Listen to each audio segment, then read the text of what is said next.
Hi, this is Daniel Hutchins, and today we're going to be an article discussion from Den of Geek. So today from Den of Geek, we're going to be talking about Loki. Okay, so will Loki meet other Lokis in Loki? That's a really good question. So here we go. This was from a week ago.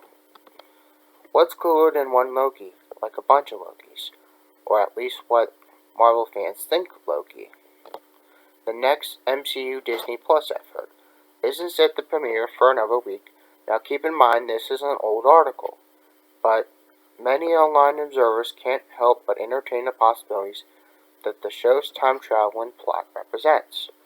So in the comics, there are many iterations of the God of Mischief, from the traditional adult Asgardian version to Kid Loki, Lady Loki, and more. Since the MCU's version of the character played by Tom Hiddleston is now in the clutches of the Time Variance Authority, what's stopping him from meeting other versions of himself? Only a writer's imagination, really. But thankfully, in a new interview with Vanity Fair, Loki head writer has intimidates that his imagination is more than up to that task. So in speaking abstractly about the possibilities that time travel can present, Waldron harkens back to a classic of the genre saying you can literally hold up a mirror to your characters. Perhaps they can encounter other versions of themselves, at different points in their lives. And in that case, of Back to the Future's Marty McFly, he can encounter versions of his parents, and he understands himself better. While Back to the Future is a consummate time travel movie, Waldron doesn't have remembered back that far. Marvel's own Avengers Endgame features both characters meeting their parents, Tony Stark meeting his father Howard from the 60s, and themselves, Steve Rogers kicking his own perfect ass in 2012.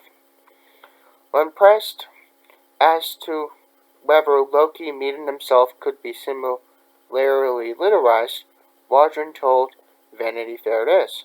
He said, It certainly could, but what being is more chaotic than Loki? What do you have to learn from any version of yourself?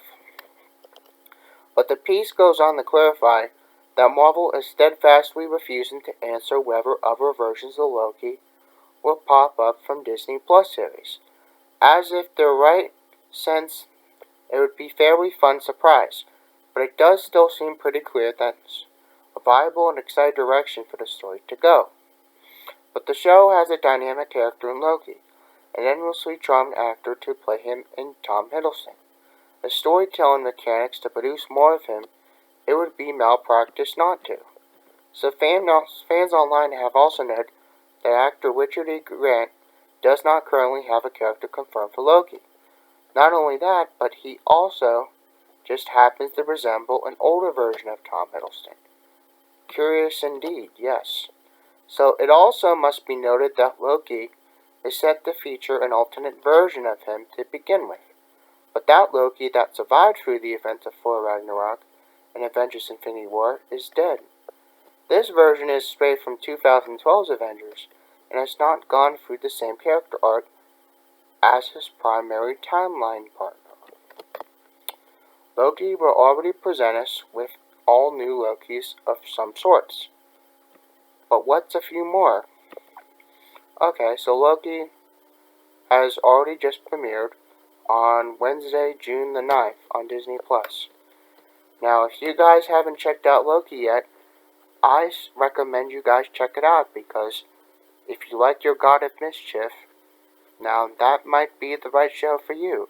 So, this is an article discussion from our friends Den of Geek, and if you like my content, please hit a thumbs up.